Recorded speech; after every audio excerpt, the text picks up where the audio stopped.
नमस्कार बच्चों, हमने कक्षा 8 का पाठ एक ध्वनि तो पढ़ लिया है। अब इसमें कार्य करने की बारी है।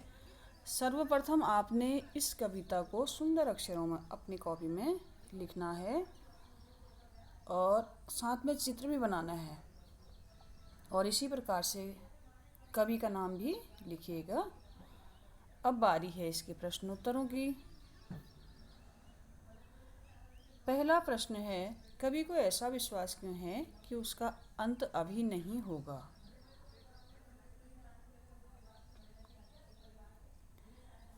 कवि को ऐसा विश्वास इसलिए है क्योंकि वह आशावादी है। उसके मन में नया जोश और उमंग है। वह अपने सपने पूरे करना चाहता है। आलस्य में डूबी युवा पीढ़ी को भी वह कर्मशील बनाकर उन्हें जीवन के लक्ष्य के प्रति प्रेरित करना चाहता है। फूलों को अनंत तक विकसित करने के लिए कवि कौन सा प्रयास करता है? इसका उत्तर इस प्रकार से है।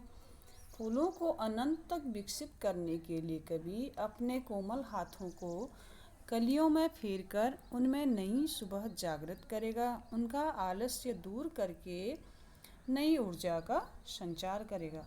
ऊर्जा यानी कि शक्ति या एनर्जी, जिससे कि ये नन्ही कलियां फूल बनकर अनंत तक अपनी छाप छोड़ेंगी। यहाँ फूल से कवि का तात्पर्य युवाओं से है। प्रश्न नंबर 3 है, कवि पुष्पों की तंद्रा और आलस्य दूर करने के लिए क्या करना चाहता है?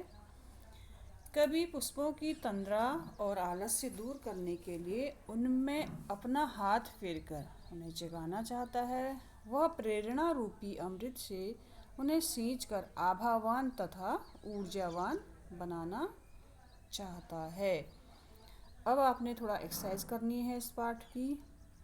जैसे कि पाठ में बहुत सारे आपके विशेषण शब्द आए हैं, उनमें से आपने 4 विशेषण शब्दों को छांट करके उनका वाक्य प्रयोग करना है।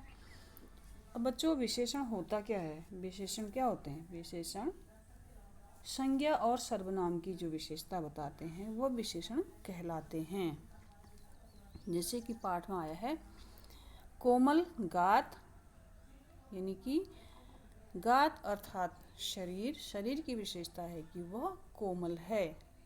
और एक जगह आया है हरे हरे पात, पात अर्थात पत्ते, पत्तों की विशेषता है कि वो हरे हरे हैं। इसी प्रकार 1-2 और विशेषण शब्द आपको छांट करके उनका वाक्यों में प्रयोग करना है। धन्यवाद।